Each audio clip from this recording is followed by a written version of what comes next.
in a city called Mongo. It looks like the word mango, but the French pronunciation is Mongo, so that's what it is. And it's a very arid place. It's savanna, and so it's very dry for most of the year. We do have a rainy season, but it's also very remote from the population center down at the bottom of the country, which is on the coast. And it's a very Islamic area, especially our town is well over 95% Muslim.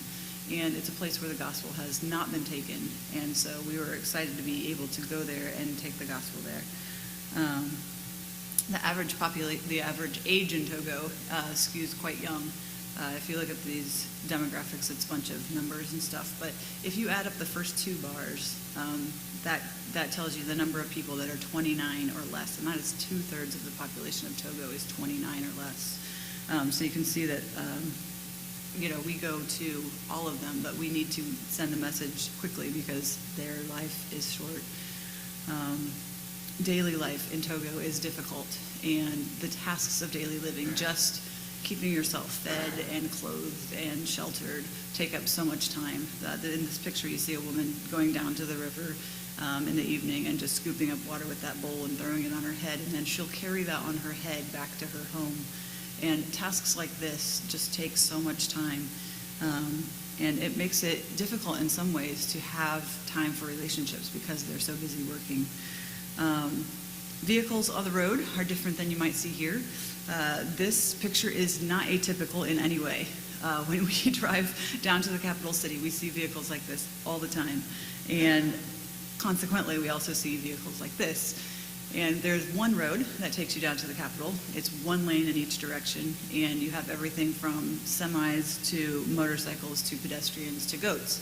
And so when we travel, it's quite a dangerous adventure, and we sometimes ask for prayer during those travels, and we try not to go very often. But you can just see that life in Togo is different than life in America. So our first term was 4 years in length, and it was a little bit different because one of the main goals during your first term is to learn the language.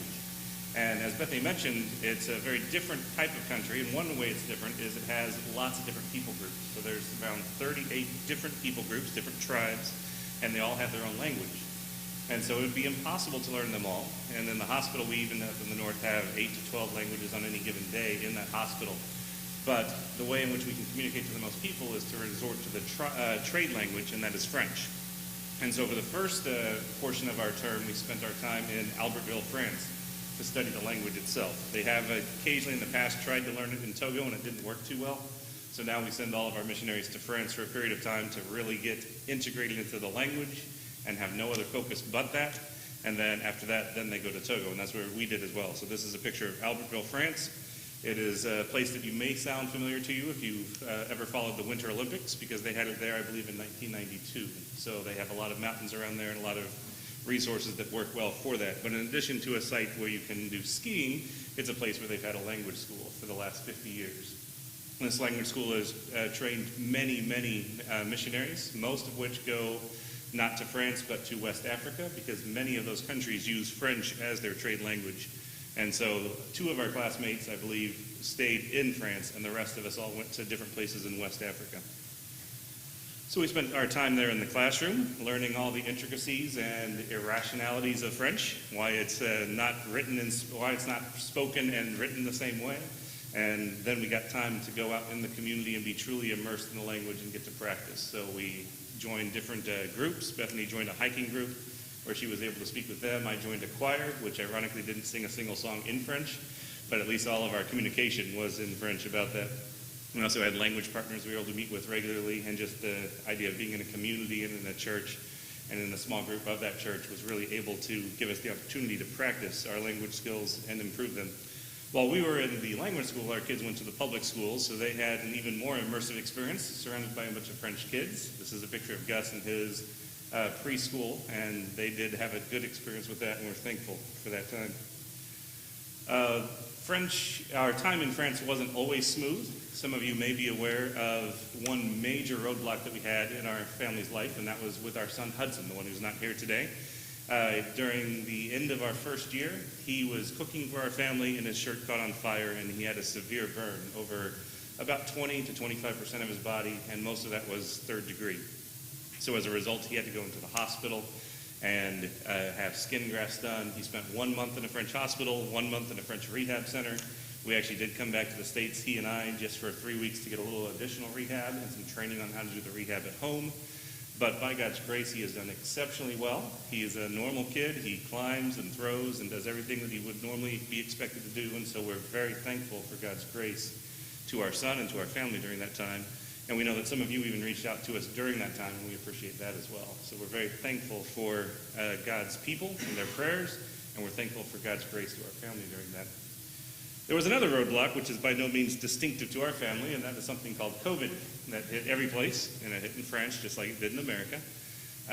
For the French, during COVID, they did a complete lockdown, so we were not allowed to leave our home for a period of time. We were only allowed to go with specific government paperwork, and then only a kilometer from our home, and then only in a group of one or occasionally two. So we were not really able to do much during that period of time except spend time as a family. Our language school did eventually start figuring out ways to do some training online during that period where we were locked down, and then they were eager to restart in-person training, which they did do before we all left.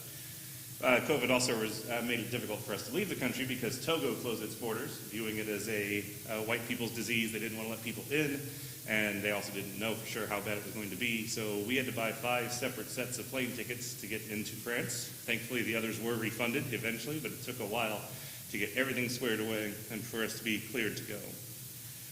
Eventually, we were able to depart, though, and then arrive in Togo. So for the next part of our presentation, we'd like to kind of segment our family and tell you what life was like for the kids and for me and for Steve. So I'm going to have the kids come up now, and they're going to be the ones to tell you about what life is like for kids in Togo.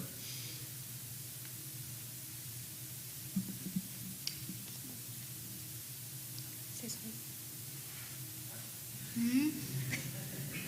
All right, my name is Carissa, and this is my little brother Gus. I'm the oldest, and he's the next to last. And this is just going to be a little bit about what Togo's like for the 5 of us living in Africa. We really like the animals.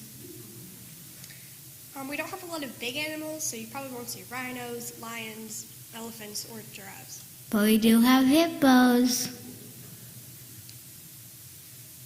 We have a farm on campus where some of the missionary boys work, and we have sheep and cows and donkeys, and then we own a cat on accident.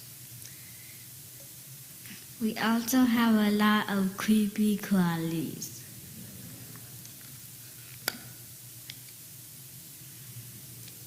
We have frogs, spiders, Snails, lizards. and scorpions. And if you ever see a snake, you'd better hope it's like this one. Dead. We have 4 seasons just like America, but they're very different. We have rainy, dusty, dry, and hot.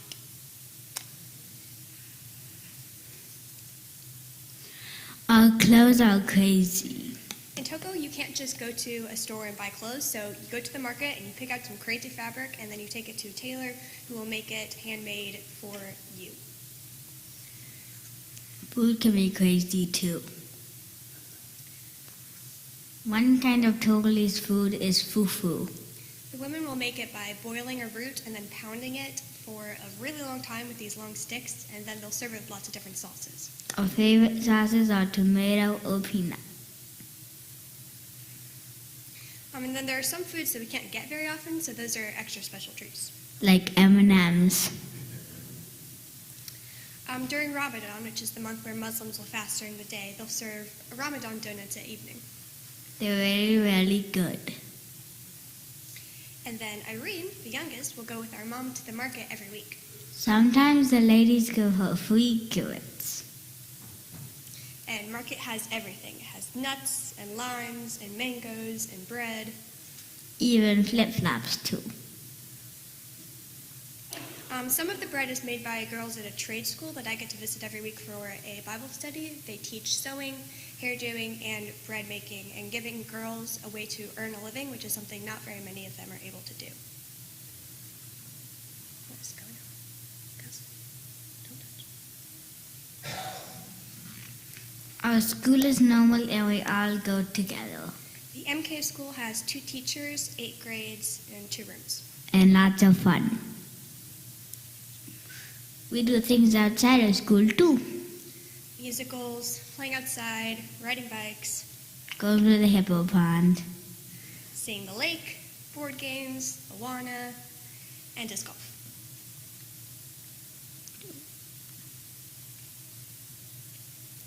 And then there's a lot of things to do outside too, like a giant sand pile the kids like playing on, a pool, and a giant tree with giant swings.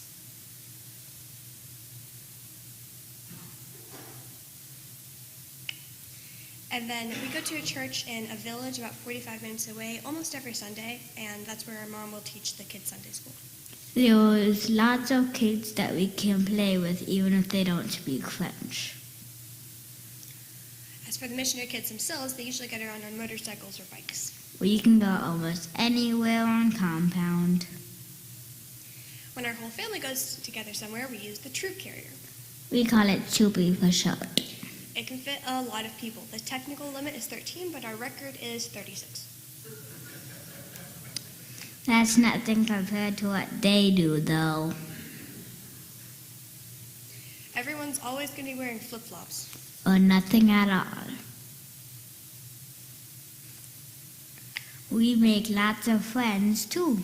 We're able to hang out with both Togolese and American kids, and we have a lot of fun with them. This is Irene and one of her friends. This is our Saturdays Kids Club. This is another one of Irene's friends. This is Hudson and one of his friends.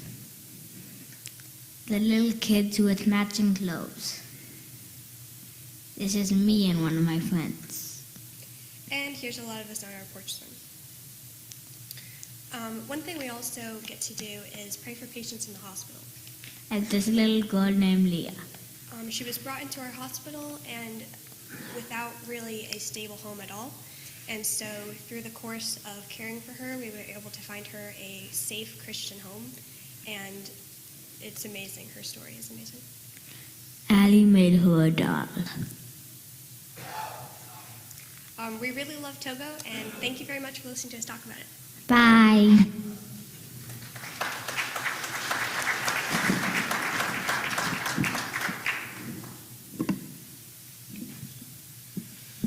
All right, so now I'll give you a glimpse into what Bethany's life is like. So one of Bethany's major gifts is hospitality. So we have lots of people into our home. We have a very large table that we like to fill. And so she's busy preparing the meals and welcoming people into our home. And it is a blessing to be able to use that as a means of encouraging one another and in serving other people. But in order to make all these meals, she has to do things from scratch. In fact, she has to go further back. So we were talking yesterday about how to make cornmeal and how to make cornbread. And step one is to go buy some corn and then take it to the mill. So things have to be made even from the beginnings to get your ingredients. So she spends time in the market, which is not like here. There are no stores with refrigerated sections. There aren't too many stores with walls. Most of them are out in the open, and she just gets to choose her ingredients and bring them home to our house. In addition, she's been able to teach the children. So as the kids mentioned, she goes to a village church about 45 minutes away and is able to teach to the kids. Now, those kids at that age don't speak French yet. They learn that in school later. So she gets to teach in French and then have one of the ladies translate it into a tribal language. And that's been an opportunity for her as well. And then Bethany's been able to make a lot of friendships with the Togolese ladies. Here they are at one of their women's conferences. And it's good to have relationships with these people. We also have a couple Togolese women who spend 2 days a week in our home. And Bethany's been able to strike up relationships with them and start a Bible study as well. And then Bethany, by training, is a clinical laboratory scientist. That means that she does the labs that doctors like me need. So she works in the lab as a resource to the guys who work there, the Togolese workers. And so she's there every Monday. She's an in-between between those guys who are working hard and the impatient doctors who don't understand what takes so long. And so she's been a good opportunity to bridge the relationship between the providers and the lab staff. And then because she's a microbiologist by training, that's her specialty within laboratory science, she was able to teach the microbiology class to our nursing students. So our hospital has a nursing program that's 3 years in length, and it required, in addition to many other things, a microbiology course, and so Bethany naturally was the person to teach that one. But then, of course, she loves being a mother to our 5 children, and she gives us all a sense of consistency, and it's a blessing to see her interact with our children. Now I'll tell you about Steve's life in Togo. This picture represents something that we were able to see started while we were there, a Bible study on Monday nights, which is not associated with this particular church, but it's open to all who are learning the Bible and studying the Bible. And so they would come on Monday nights and they would study through a passage of Scripture, and the goal of that was to teach them how to teach the Scriptures. So Steve was able to get involved with that a little bit. He would like to do more with that. The bulk of his time has been spent in the hospital, and so he goes and spends time doing lots of different things. The hospital and the outpatient clinic are attached to the same building. But his work includes a lot of different types of work and a lot of different types of patients. And so he sees patients from the very young little ones like this all the way up to very old and elderly men and women, mostly men though. And so while he's there at the hospital, he, first of all, would usually round on his inpatients, and then he would, well, I guess, I don't know, I might be getting the order wrong, but he would divide up the cases that they're going to do that day and decide who's going to go when and how many cases and which ones. And then they would go to the operating room itself. Then he would also be continuing to take care of the patients in the hospital throughout the day, and also taking care of any new patients that arrived as emergencies. And that would go on throughout the day and the night. Then he also has days where he's doing clinic instead of OR, and so those would be days where he sees patients preoperatively or postoperatively. The number one frequency case that he gets is orthopedics, and my husband is a general surgeon, so he has a lot of training. He did a 5-year residency after med school in general surgery, which means he can do anything except bones. And the number one case that they see are bones. So it's been a little bit of a learning curve for him, figuring out, that's not supposed to be like that, figuring out why, how to do these cases with broken bones, and especially broken bones that, like in this picture, have existed for months or maybe even years. Patients do not come to the hospital right away all the time, and so then fixing something that has gone on for that long becomes even more complicated. But he has learned a lot in the time that we've been there, both from the other doctors, from just doing it, and also from some courses that he took online. And so it's been exciting to see as they go into these cases. In this picture, he's sizing the type of bar that he's going to be inserting in this man's leg. That at the end, you have this repair of a broken limb. So it's not a miracle, but it's taking someone who could not walk and giving them the ability to walk. And it's really fabulous how life-changing that is for perhaps the sole breadwinner of that family. And sometimes instead of doing surgery, they put casts on, and they do whatever it takes. The second highest frequency case that he sees is obstetrics. So he has been able to deliver over 100 babies while he's been there. And in this particular case, there were 3 babies at the same time.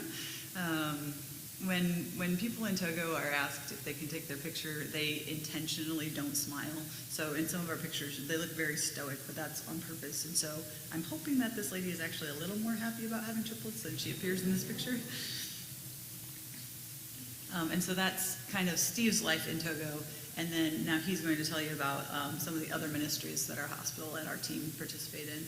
So the Togo North team is actually very, very large. We have significant numbers of families, some singles, and we all work together, but we do have different roles. So the hospital, of course, is the biggest one, but this is a picture of most all of our missionary team, and I'll talk to you a little bit about some of their roles, and then Bethany will talk about a couple others. The biggest one, of course, is the hospital. It requires the most staff. We have some American nurses as well as Togolese nurses. We have all American doctors except one French doctor. And we have many people who work in different departments in that hospital. Let me give you just a very brief tour of the hospital. So the Hospital of Hope began seeing patients in 2015. It is a 30,000 square foot facility that has 65 beds. Although we frequently exceed that and go up to 85 patients sometimes at a time, where we have to have them sleeping in the halls. This is a picture of the front gates where the patients come in for triage. We have far more patients who come than can possibly be seen. So the average wait time is around 8 or to 12 days as far as the time it takes for them to get in. Our hospital has 200 Togolese employees. I do everything from registration to working in the outpatient clinic to working at the station as nurses. But we have patients who come in to the clinic. This is where they come in for their registration and where they get their documentation from the very beginning. They also get their vitals taken here. Since the hospital opened, our team has been able to see 90,000 unique patients. Many of them come back for multiple times. And we see around 20,000 patients each year in the clinic and 8,000 in the hospital. This is a picture of the nurses' station with a couple of our Togolese nurses and one American nurse. And like I mentioned before, around 8 to 12 different languages are spoken in the hospital, so we need lots of people to help translate into French because they don't all speak French. This is a picture of the operating room where we have our anesthetists and where we do most of our work as surgeons. But then we also have a radiology department, a lab department, and of course the clinic.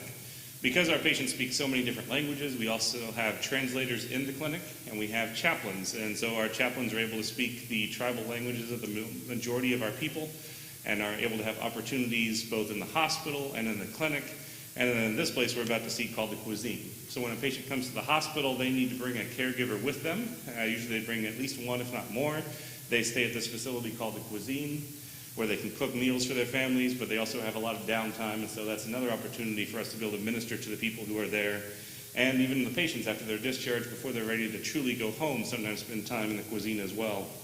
And so we have chaplains from all the major tribes and from both Togo and Burkina Faso, and so they're able to break up and break into these people's lives and form relationships and witness of God's grace to them. So the hospital is a major opportunity for us not only to meet people's physical needs, but to meet their spiritual needs as well.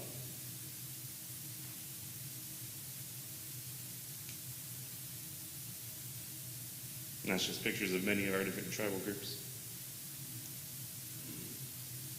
Another ministry that our team participates in is something that we do in partnership with a local church, and it's called Le Bon Berger, which is French for the Good Shepherd. It's the name of a Christian school that we've established for kids in Togo. For a long time, there was dispute over the land. It needed to be sold. It was just a lot of paperwork and a lot of people needing to agree, and it took us about 4 years to finally ink the deal on that. And so they were, in the meantime, really wanting to get started. So they started in these fixed tents that you see behind me, and they did that for 2 years. This is the third year of the school, and they are now meeting in their permanent location, which is actually right next to our house. So as they were building it, we got to see each step as it progressed. It was really fun. And this is the picture of the dedication ceremony for that. And so those women in the picture are the teachers. They went away for a 9-month training course, and many of them are Christians that came up from the southern part of Togo to help establish the hospital. They came with their husbands. Their husbands generally, I'm generalizing, work in the hospital. And so these women have a heart for kids, a heart for the gospel, and so they teach there. The goal is to give kids like the children from these teachers a place to go to school, so those who are already Christians, but also those who are not Christians and come from completely Muslim or Islamic or sometimes animistic folk religion type backgrounds, to give them a place to not only get a good education, which is extremely hard to come by in Mongo, but also a chance to hear the gospel. And one anecdote we like to tell is about a well-known Muslim man in our town was going around and telling people, don't send your kids to the school, don't send your kids to the school, it's a Christian school, don't send them. And then come to find out his own children were enrolled in that school. So because they want the education, they're willing to put up with the Christian part of it for now. Another ministry that our team does is radio. So there's a Christian radio station, this is its building, and it is able to broadcast then into not only our country, but the 3 surrounding countries.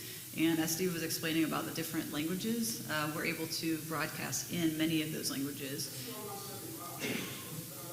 I did not know I was going to play audio. Sorry. And so that's just that you got to hear a little snippet of what it sounds like. So some of our broadcasting is in French, but some of it is in the different languages. And we're also able to use our site as a host site for other groups to come in and do scripture translation into some of these tribal languages that haven't gotten the whole Bible translated yet. They do call-in programs from time to time, and then the radio team also goes out to the villages where people have called in from and do follow up there. So it's a really great ministry to pair with the hospital, because as people come to the hospital from all of these places, then when they go back to those places, they can still hear the gospel through the radio. And then another ministry is our well digging ministry, and you can imagine how exciting it would be if you used to spend 3 hours getting water every day by taking your donkey cart down to the river to suddenly have water in your town.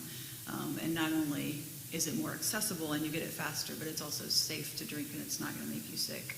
And so as we have put these wells in different villages, we've also been able to say, now can we come back and serve Bible study? We'd like to tell you about the living water.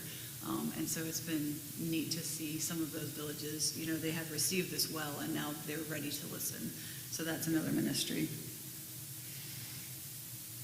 But of course, all of our team is there for one overriding purpose, and that is to see God's church established. And so this is a map of the region.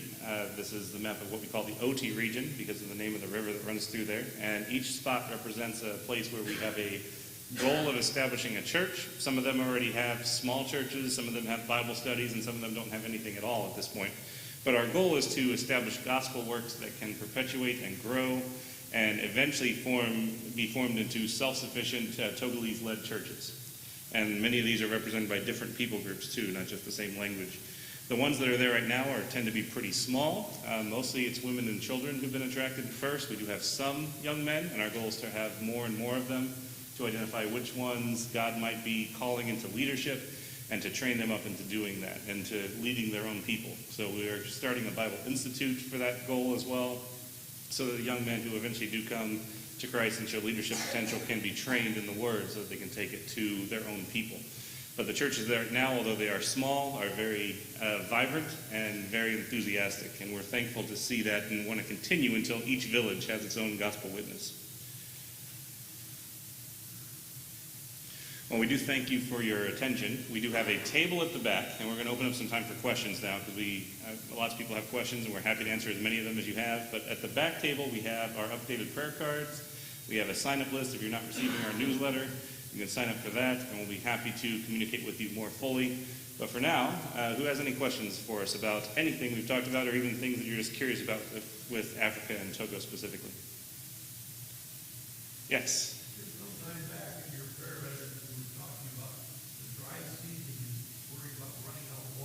Yes.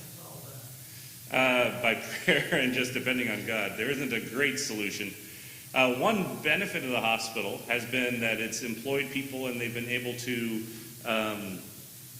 have more of their own personal money, and so more people have been able to be hooked up into the water system. As a result, though, that reduces the amount of water that's available, and the hospital sits kind of at the highest natural point in Mongo, so our water comes to us last.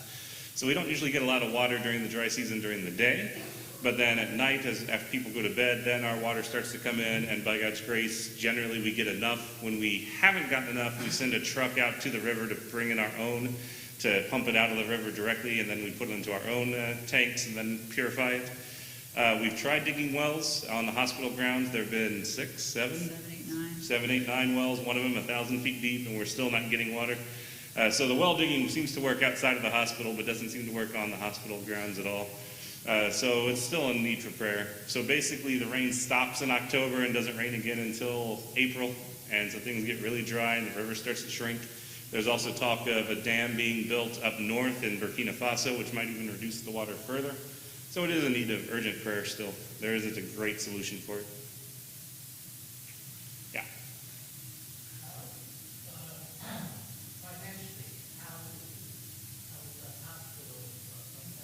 That's a great question. Mm-hmm.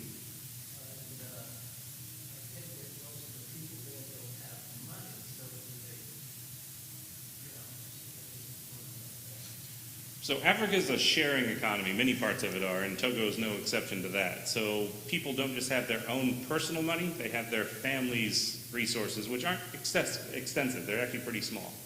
So all of our American staff, so all of our nurses who are from America, all of our doctors, and our doctor from France as well, are supported by churches like this. And so we don't take anything from the Togolese people for ourselves.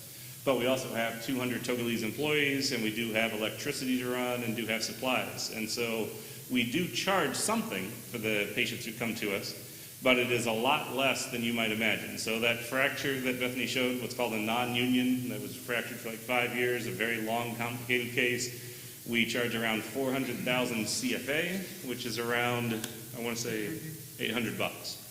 So a surgery that might cost $50, $60, $70,000 in the States costs $800, but that is still a lot of money. So most of the time we'll give them the estimate in advance, and then they will go out and pay for it. And once it's paid for, then we provide it. If it's an emergency, we'll obviously take care of it right away, whether they can pay or not. And if they truly cannot pay, and they tell me that, we send them over to the administration building, and we have them talk to some of our Togolese staff who work there, because they can truly know, is this a real need, or are they just trying to get out of paying for something? Can they pay or can they not? And if they can't, then we pay for that as well. So each of the missionaries contributes to something called the Patient Care Fund, and people from the outside in America contribute to the Patient Care Fund. And so those funds can be used to pay for the people who cannot pay for anything themselves. And so we do want to meet everyone's needs, and I think we overall do a good job. The hospital basically finishes in the black every year, but just barely. So there's not much over and not anything under. And so that is just God's grace that does that. And I would just add, when he says the missionaries contribute, we contribute with the gifts that you give us. So you guys are directly, through us, but directly contributing to the hospital itself. Thanks, man.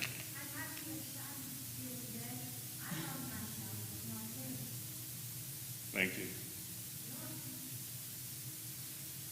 At the bottom of the country there at the pole, is there a ports there, you know? Togo has the deepest water port on that part of Africa, in the Gulf of Aden. So that means that that highway that goes from north to south is full of trucks, many of which don't even come from Togo. They come from Burkina Faso, even places further north.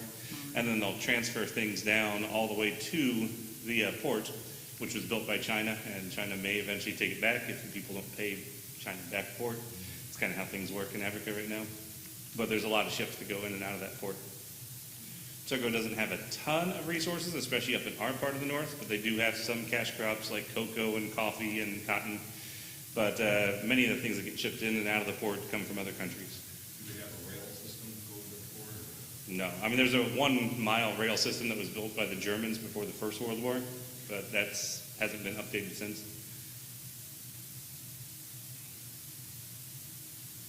Yeah.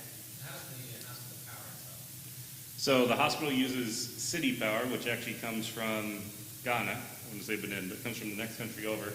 And when we run out of power, which is frequent, we have a generator that's a diesel generator with an automatic switch that clicks over. So if I'm in and we have battery backups for the things that are absolutely essential. So if I'm in the operating room and power goes out, the ventilator still works for the patient so they can still breathe, and my emergency OR lights still work, but then all the side lights go down and we count to 7 and everything is back on. And there's a little generator that backs up the big generator, and we're currently trying to replace one of the generators, so it's going to go out on the hospital shipping container pretty soon in the next 6 months or so.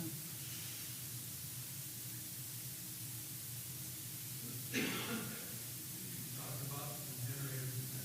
Has there ever been any thought of trying to lead solar power? I know it's expensive. We do have a few solar panels that are close to the hospital. I don't know how much of a percentage they provide, but they can provide some with battery backups. But the problem is always the battery backup with solar. And how well does it stay, and as it gets charged and decharged, how long does it last? How long would it take to have to purchase a generator or to come in? It really kind of depends, but we have a hospital container that's loaded up in Michigan that comes once, sometimes twice a year.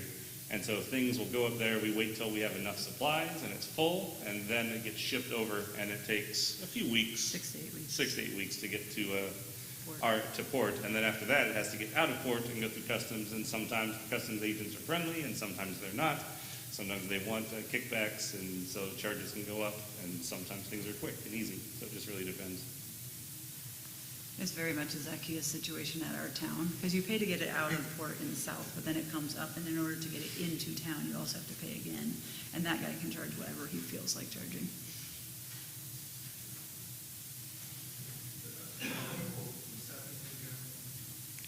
People are more receptive to talking about spiritual things than probably in Western countries like America or France or anything like that. But they are also really integrated into their family system, which is their support network. And if they were to become Christians, it would threaten to detach them from their support network. So there's resistance for that reason. There's not open resistance to us being able to speak. That's open, and we're allowed to do any of that without interference. But if someone's going to express faith in Christ and especially move away from Islam, they're going to receive some opposition from their family especially. And so it's a big step of faith for them, and it's important for us and the Christians who are there to provide for them a new spiritual family to be a part of and to make sure that we are their supports at that point, because we are expecting them to walk away from family, which can be very hard. Yeah.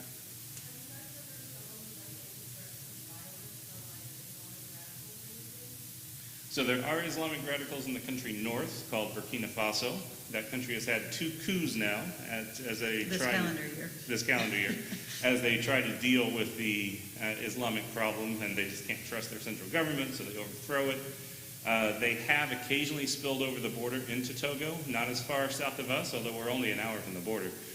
So there have been some attacks that are mostly focused on military compounds, not any mission works, but we know of some missionaries from other agencies who were at the city 45 minutes north of us, and they had to evacuate and were not allowed to go back by their mission. So far, our situation has been stable enough that we're comfortable there, although we're only allowed to go 45 minutes north to that town and not after dark.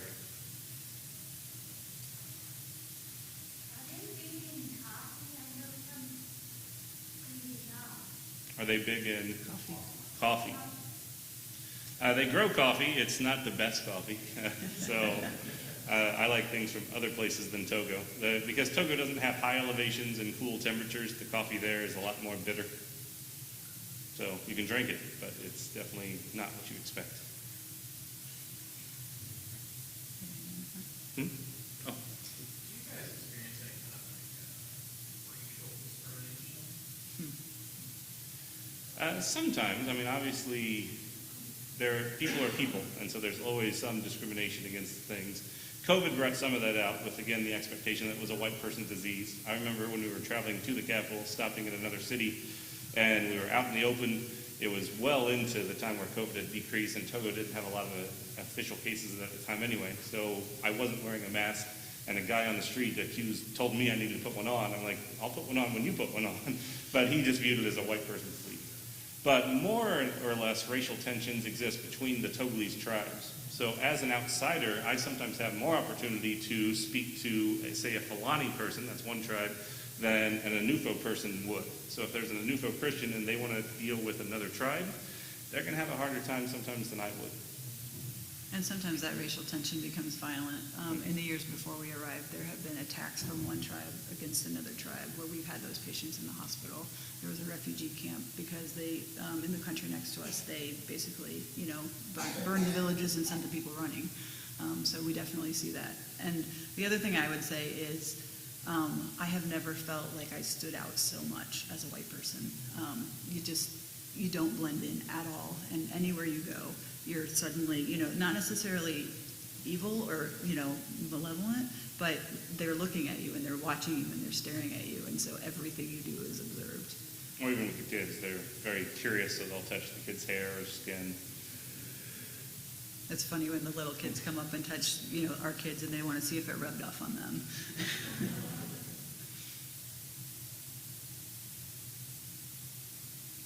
Any other questions? How would you compare the level of surgical care there to, let's say, not a huge hospital, but like a little courthouse? So we do a wide variety and with a lot less people.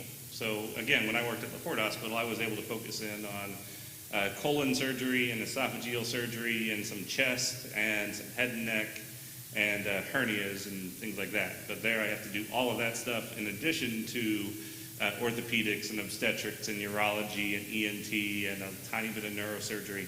And so my spectrum has increased. The acuity is worse because they don't have any other options to go to. So, in LaPorte Hospital, we can say, well, we don't have that, so go to another hospital. We are the hospital.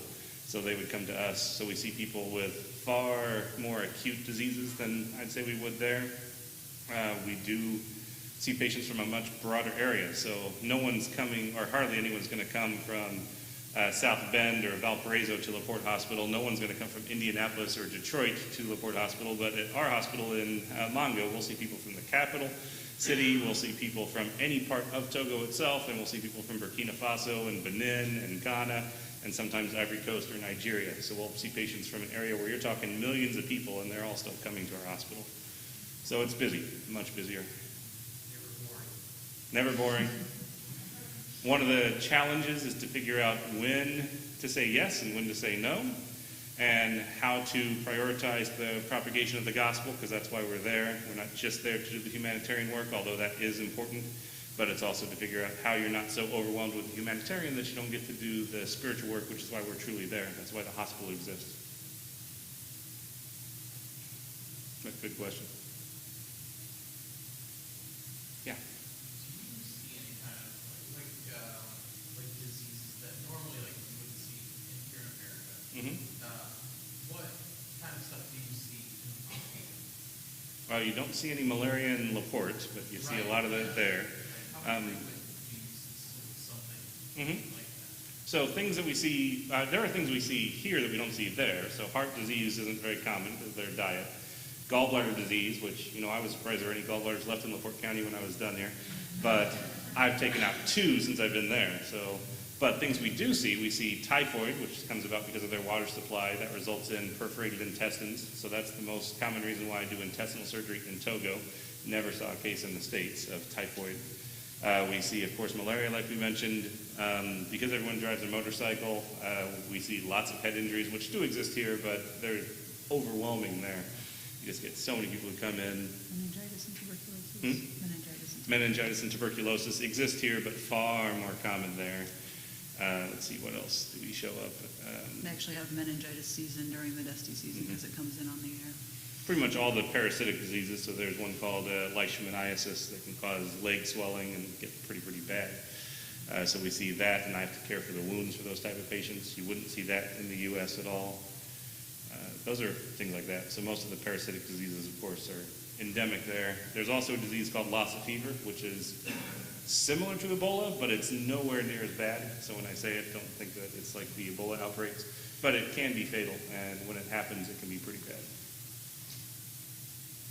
Yeah. Are you doing any training of doctors in your residency program or something like that? They're about to start one called PACS, which stands for Pan-African Academy of Christian Surgeons. The idea behind that is that you will identify Christian doctors who graduated from any place in Africa and then bring them into your hospital and give them a 5-year program of training and discipleship. Although how that all works out is going to be a challenge because it adds to the workload, not just reduces it. But that's supposed to start in January. So it'll be interesting to see how it evolves and develops. But yeah, it'd be good. We don't have any Togolese applicants, so they're all coming from other places. One's coming from Congo, and I can't even remember where the other one's coming from right now. Cameroon. Cameroon. You mentioned at some point about lifespan. What is the average lifespan? If you make it out of childhood, it gets into the 50s or 60s, but so many people die in childhood that it skews it much lower, and that's why you see that high part of the graph being in the very young. Because malaria can actually affect, when you're not used to it, can affect your brain and cause cerebral malaria, brain swelling, and so many kids die of that in Togo. They also die of just not having clean water, and so diarrhea is a major killer there. So there are kids who die from that, and then malnutrition. And hepatitis B, which was surprising to me. A lot of kids get it there as children. And when I was teaching the microbiology course, I realized that if you get it as a child, you have a 95% chance that it will become chronic and you will have it for the rest of your life. Whereas if you get it as an adult, you have a 95% chance that it will not become chronic. But these kids are getting it very young, and then they're dying in their 30s and 40s. How long are you going to be here in the States? So we'll be here, Lord willing, until June or end of June, and then we would head back. So we'll be in the Midwest through January, then we'll transition out to Pennsylvania, where we have some supporting churches. We'll live out there for a few months and present to all of those, and then the plan is to head back at that point.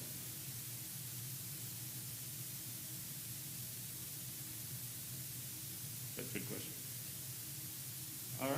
Well, thank you very much for your attention and your questions. If you have any others, you can talk to us in between the services or after the service. We'll be happy to fellowship with you at lunch as well. And so thank you very much.